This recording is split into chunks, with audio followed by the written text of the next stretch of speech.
हमारी अमेजिंग आंखें इस खूबसूरत दुनिया को देखने में हमारी मदद करती हैं।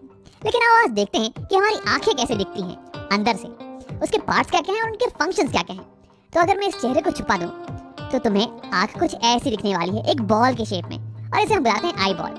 अब अगर इसे मैं साइड से देखूं तो मुझे कुछ ऐसा दिखने वाला है आंख। हाँ, ये हो गया बॉल वाला पार्ट, ये हो गया कलर्ड वाला पार्ट, और इसके ऊपर आंख ये थोड़ी उभरी होती है बाहर के साइड में, थोड़ी कॉन्वेक्स शेप की होती है। अब मैंने इसे थोड़ा ट्रांसपेरेंट कर दिया है ताकि हमें इसके अंदर की चीजें दिख सकें। अब हम बात करते हैं इस कलर्ड वाले पोर्शन के बारे में। तो इसे हम बुलाते हैं आइरिस। तो जब भी तुम किसी की आंख के कलर के बारे में बात कर रहे हो ना, तो असल में तुम उसके आइरिस के कलर के बारे में बात कर रहे हो। अब अलग अलग लोगों की आइरिस की कलर अलग अलग होती है। अब ऐसा क्यों होता है यार? तो देखो, जब भी हमारी आंखों पे लाइट पड़ रही होती है, व्हाइट लाइट, तो ये जो आइरिस है ना, इसके अंदर एक पिगमेंट होता है जो कि लाइट की एक पर्टिकुलर कलर को रिफ्लेक्ट करता है। अब इस आइरिस का पिगमेंट ये ग्रीन कलर की लाइट को रिफ्लेक्ट करने वाला है, और इसलिए हमें ये आइरिस ये ग्रीन कलर की दिखती है। अब अलग अलग लोगों की आइरिस में जो पिगमेंट होता है ना, वो अलग अलग कलर की लाइट को रिफ्लेक्ट करता है। जैसे कि यहाँ देखो, मेरे दोस्त की आइरिस ये ब्राउन कलर की है, और ऐसा इसलिए क्योंकि इसकी आइरिस का पिगमेंट ये ब्राउन कलर को रिफ्लेक्ट कर रहा है, और इसलिए हमें ये ब्राउन कलर की दिख रही है। अब इस आइरिस के बीच में तुम्हें एक ब्लैक कलर का स्पॉट दिख रहा होगा। अब सभी की आंखों में ये स्पॉट ये कॉमन होता है, तो इसे हम बुलाते हैं प्यूपिल। अब इसे लिख लेते हैं। और ये एक छेद है, ये एक होल है जिसके थ्रू लाइट एंटर कर सकती है हमारी आंखों के अंदर। देखो, जो भी लाइट रेस आइरिस पे पड़ रही थी ना, वो या तो रिफ्लेक्ट हो जाएंगी या तो अब्सॉर्ब हो जाएंगी। लेकिन जो लाइट रेस इस ब्लैक स्पॉट पे, इस छेद पे पड़ेंगी ना, वो अंदर चली जाएंगी, कुछ ऐसे। और फिर ये अंदर जाके हमारी आंखों के अंदर इमेज बनाने वाली है बाहर की चीजों की, और इसी की मदद से हम बाहर की चीजों को देख पाते हैं। अब देखो, आइरिस का एक और इम्पोर्टेंट काम है कि वो इस छेद की साइज को कंट्रोल करता है, इस प्यूपिल की साइज को कंट्रोल करता है। देखो, जब बाहर दिन का टाइम हो रहा हो, दोपहर का टाइम मान लो, तो बहुत रोशनी होने वाली है, तो उस टाइम बहुत ही लाइट रेस तुम्हारी आंखों के ऊपर पड़ने वाले हैं। अब अगर बहुत सारी लाइट रेस तुम्हारी आंखों के अंदर एंटर कर गए, तो वो आंखों के सेल्स को बर्न कर सकते हैं, उन्हें डैमेज पहुंचा सकते हैं। तो इससे बचाने के लिए आइरिस दिन के टाइम ये प्यूपिल को छोटा कर देता है, कुछ ऐसे, ताकि कम लाइट रेस हमारी आंखों के अंदर जाएं और फिर भी हम अच्छे से देख पाएं बाहर की चीजों को। लेकिन शाम के समय जब बाहर की रोशनी बहुत ही कम हो, तब तो हमें ज्यादा रोशनी चाहिए होती है बाहर की चीजों को देखने के लिए। तो उस टाइम आइरिस इस छेद को, इस प्यूपिल को बड़ा कर देता है, कुछ ऐसे, ताकि अब ज्यादा लाइट रेस हमारी आंखों के अंदर जाएं और हम बाहर की चीजों को क्लियरली देख पाएं। तो यानी कि हमारी आइरिस ये खिड़की पे लगे हुए पर्दे की तरह काम करती है। जब बाहर दोपहर का समय हो तो तुम पर्दे को ऑलमोस्ट पूरा क्लोज कर देते हो, ताकि बहुत ही कम लाइट रेस अंदर आ पाए, और जब शाम का समय हो तो तुम पर्दे को ऑलमोस्ट पूरा खोल देते हो, ताकि ज्यादा रोशनी अंदर आ पाए और तुम चीजों को देख पाओ। अब देखो, यही एक्सपेरिमेंट तुम खुद घर पे भी कर सकते हो। एक डार्क रूम में जाना और फिर शीशे के सामने खड़े होकर अपने प्यूपिल को देखना। देखो, इस समय तुम्हारी प्यूपिल ये बहुत ही बड़ी होगी, लेकिन जैसे ही तुम लाइट को ऑन करोगे ना, तो वैसे ही तुम्हारी प्यूपिल ये छोटी होती चली जाएगी। अब आप बात करते हैं आई के कुछ और पार्ट्स के बारे में। उसके लिए मैं इस आइरिस को यहाँ पे छुपा देता हूँ। मैंने यहाँ पे आइरिस का क्रॉस सेक्शन बना दिया है। ये ग्रीन वाला पार्ट ये हो गया आइरिस, और ये बीच में जो होल है ये हो गया प्यूपिल। लाइट इसके थ्रू एंटर करेगी और फिर ये मिलने वाली है इस कॉन्वेक्स शेप के लेंस से। ये हो गया हमारी आंखों का लेंस, आई लेंस। देखो, इसका काम है कि इनकमिंग लाइट रेस को फोकस कर देता है इस पीछे वाली सरफेस पे, और फिर यहाँ पे एक क्लियर इमेज बन जाती है। अब देखो, ये बल्ज्ड पोर्शन है, उभरा हुआ पोर्शन, इसे हम बुलाते हैं कॉर्निया। इसे हम बुलाते हैं कॉर्निया। लाइट रेस जब हमारी आंखों पे पड़ती हैं, तो सबसे पहले ये कॉर्निया से ही मिलती हैं, उसके बाद ही अंदर जाती हैं। अब देखो, कॉर्निया और लेंस के बीच का पोर्शन ये भरा हुआ होता है वाटर से। वैसे 99.9% वाटर होता है, 0.1% कुछ विटामिन और प्रोटीन्स वगैरह होते हैं, और इस पोर्शन को हम बुलाते हैं aqueous humour. Aqueous humour, aqueous का मतलब हो गया वाटरी, क्योंकि ये मैक्सिमम वाटर कहीं तो बना हुआ है। अब देखो, कॉर्निया और ये लेंस ये दोनों ही कॉन्वेक्स शेप की हैं, तो ये दोनों मिलके हमारी आंखों की कन्वर्जिंग लेंस सिस्टम बनाती हैं। ये दोनों मिलके इनकमिंग रेस को कन्वर्ज करती हैं, ताकि कि एक शार्प इमेज हमें इस पीछे वाले सरफेस पे मिल जाए। अब देखो, मैक्सिमम रिफ्रैक्शन ये कॉर्निया पे ही होता है, क्योंकि जो लाइट रेस एंटर कर रही है ना, वो एयर से आ रही है, और फिर कॉर्निया के बाद में वाटर का सिस्टम। तो यानी कि यहाँ पे maximum change in refractive index होता है, और इसलिए लाइट की मैक्सिमम बेंडिंग ये कॉर्निया के ऊपर ही होती है। उसके बाद लाइट रेस प्यूपिल के थ्रू लेंस पे हिट करती है। अब लेंस जो है ना, ये हल्का एडजस्टमेंट प्रोवाइड करता है इन लाइट रेस को, ताकि ये लाइट रेस कंप्लीटली फोकस हो जाए इस पीछे वाले सरफेस के ऊपर ही, और यहीं पे एक फोकस्ड इमेज हमें मिले। अब देखो, इस पीछे वाले सरफेस को इसे हम बुलाते हैं रेटिना। अब अगर इस रेटिना के ऊपर हमें एक फोकस इमेज मिले ना, तो हम उसे क्लियरली देख पाएंगे, उसे क्लियरली रीड कर पाएंगे। लेकिन अगर एक फोकस इमेज नहीं मिल रही है, तो हमें बाहर की चीजें धुंधली नजर आने वाली हैं। तो यानी कि रेटिना ये एक स्क्रीन की तरह काम करता है, एक पर्दे की तरह, जिसपे कि इमेज बन सके।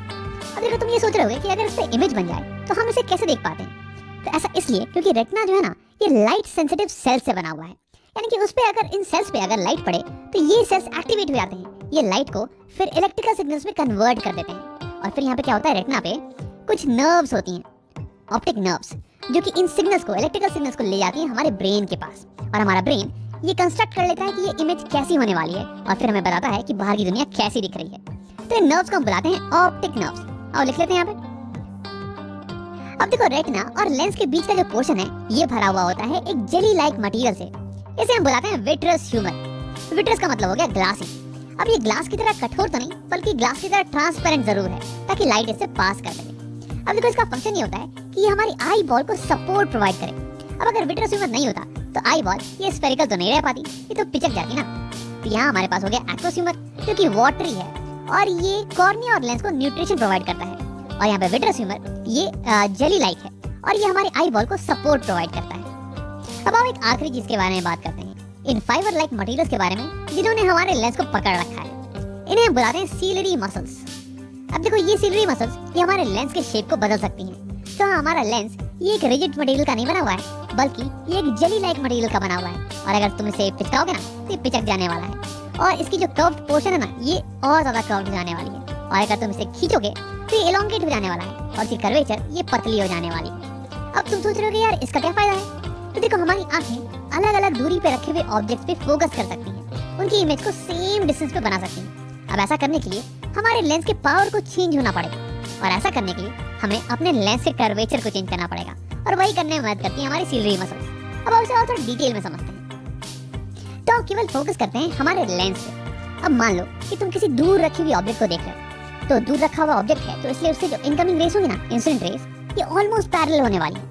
और क्योंकि तुम इसे क्लियरली देख पा रहे हो, इसका मतलब कि उसकी एक क्लियर इमेज, उसकी एक फोकस्ड इमेज ये लेंस बना दे रहा होगा यहाँ रेटिना के ऊपर। यानी कि ये लेंस इनकमिंग पैरेलल रेस को फोकस कर दे रहा है रेटिना के ऊपर, कुछ ऐसे। देखो ये होगी रे डायग्राम, पैरेलल रेस आ रही है और ये लेंस उसे फोकस कर दे रहा है रेटिना के ऊपर। अब देखो इस केस में लेंस इनकमिंग रेस को बहुत ही हल्का रिफ्रैक्ट कर रहा है, बहुत ही हल्का बेंड कर रहा है, कुछ 10 डिग्री का एंगल मान लो। यानी कि इस केस में required power of the lens ये थोड़ी कम होने वाली है। लेकिन अब अगर ऑब्जेक्ट ये तुम्हारी आंखों के पास आ जाए, कहीं यहाँ पे, तो देखो इस केस में जो रेस आ रही होंगी तुम्हारी आंखों पे, ये तो डाइवर्जेंट रेस होने वाली है यार, ये तो पैरेलल नहीं होने वाली है। लेकिन देखो अगर अभी भी तुम पास रखी हुई ऑब्जेक्ट को क्लियरली देख पा रहे हो, इसका मतलब इस ऑब्जेक्ट की भी इमेज बिल्कुल यहीं पे बन रही होगी। यानी कि रिफ्रैक्टेड रेस ये तो बिल्कुल ऐसे ही दिखने वाली है। लेकिन इस बार लेंस को, रेस को, इनकमिंग रेस को ज्यादा बेंड करना पड़ेगा, ज्यादा मोड़ना पड़ेगा, ताकि वो यहाँ रेटिना पे फोकस हो पाए। देखो मैं यहाँ पर रे डायग्राम तुम्हें दिखाने वाला हूँ, तुम एक बार अमाउंट ऑफ बेंडिंग पे ही फोकस करना। तो यहाँ तुम देख सकते हो जब ऑब्जेक्ट पास में आ गया तो ये इंसिडेंट रेस ये डाइवर्जेंट थी और ये ऐसे चली जाती, लेकिन हमारे लेंस ने अब इन इनकमिंग रेस को इतना बेंड कर दिया है, ऑलमोस्ट 45 डिग्री से बेंड कर दिया है, ताकि ये यहाँ रेटिना पे फोकस हो पाए। तो यानी कि जब ऑब्जेक्ट पास में होता है तो लेंस को ज्यादा बेंड करने की जरूरत पड़ती है, यानी कि ज्यादा पावर रिक्वायर्ड है लेंस की। लेकिन जब ऑब्जेक्ट दूर रखा हो तो हमें लो पावर रिक्वायर्ड होती है, लो बेंडिंग रिक्वायर्ड होती है। तो देखो कैसे अलग अलग दूरी पे रखे हुए ऑब्जेक्ट पे फोकस करने के लिए हमें अलग अलग पावर की लेंस की रिक्वायरमेंट होती है। अब देखो यार हमारी आंखों में लेंस तो एक ही है, हम लेंस को तो बदल नहीं सकते हैं। तो हम क्या करते हैं कि लेंस के कर्वेचर को बदल देते हैं, इसे पतला और मोटा करते हैं डिपेंडिंग ऑन किस चीज पे हम फोकस कर रहे हैं। अगर हम किसी दूर चीज पे फोकस कर रहे होते हैं तो हमें एक कम पावर की लेंस चाहिए होती है, जो कि लाइट रेस को कम बेंड करे। तो उस केस में हमारी सिलरी मसल्स ये रिलैक्स हो जाती है, ये हमारे लेंस को इलोंगेट कर देती है, ताकि इसकी कर्वेचर ये कम हो जाए और ये लाइट रेस को कम बेंड करे, इसकी पावर कम हो जाए। लेकिन जब हम पास की चीजों पे फोकस कर रहे होते हैं तो उस केस में हमें एक हाई पावर की लेंस की जरूरत होती है, ताकि हम इन डाइवर्जेंट रेस को ज्यादा बेंड कर पाए। तो उस केस में हमारी सिलरी मसल्स ये लेंस को पिचका देती है, ताकि इसका कर्वेचर ये बड़ा हो जाए और उसके बाद ये ज्यादा बेंड करने लगे, इसकी पावर बढ़ जाए। तो ऐसे ही सिलरी मसल हमारे आई लेंस के शेप को चेंज कर सकती है, इसके पावर को चेंज कर सकती है। तो सिलरी मसल के इसी पावर को हम बोलते हैं पावर ऑफ एकोमोडेशन। अब देखो आगे कुछ वीडियोस में हम इसके बारे में डिटेल में बात करने वाले हैं, तो अगर ये तुम्हें समझ में नहीं भी आया हो ना तो घबराने की कोई बात नहीं है। आओ वीडियो को यहीं पे खत्म करते हैं और इसे समराइज कर लेते हैं। तो इस वीडियो में हमने आई के अलग अलग पार्ट्स और उनके फंक्शंस के बारे में पढ़ा। सबसे पहले लाइट जब हमारी आंखों पर पड़ती है तो वो टच करती है कॉर्निया को। देखो कॉर्निया ये आंख के ऊपर ये उभरा हुआ पार्ट होता है और यहीं पे लाइट रे का मैक्सिमम रिफ्रैक्शन होता है, मैक्सिमम बेंडिंग, क्योंकि यहीं पे मैक्सिमम मीडियम में चेंज आ रहा है। अब उसके बाद लाइट जाती है एक्वस ह्यूमर में। अब ये मोस्टली वाटर का बना हुआ होता है और उसके बाद लाइट एंटर करती है आंखों में प्यूपिल के थ्रू, ये ब्लैक वाला पोर्शन। और इस ब्लैक वाले पोर्शन की साइज को कंट्रोल करता है आइरिस। आइरिस हो गया आंखों का कलर्ड वाला पोर्शन। अब इसके बाद लाइट रेस पास करती है लेंस के थ्रू। देखो लेंस का काम होता है लाइट रेस को फाइन एडजस्टमेंट प्रोवाइड करना, ताकि इमेज एग्जैक्टली रेटिना के ऊपर ही बन जाए। अब इसमें इसकी मदद करती है सिलरी मसल्स, जो कि इसके शेप को चेंज कर सकती हैं और इसलिए इसके पावर को भी चेंज कर सकती हैं। अब इसके बाद लाइट रेस पास करती है विट्रस ह्यूमर के थ्रू। ये विट्रस ह्यूमर ये आई बॉल के शेप को मेंटेन करके रखता है।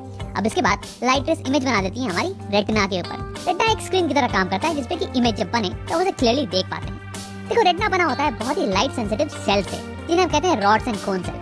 जब लाइट इनमें पड़ती है तो ये एक्टिवेट हो जाते हैं और ये लाइट को कन्वर्ट कर देते हैं इलेक्ट्रिकल सिग्नल्स में, और ये सिग्नल ऑप्टिकल नर्व्स के थ्रू हमारे ब्रेन तक पहुंच जाते हैं और फिर हम बाहर की दुनिया को देख पाते हैं।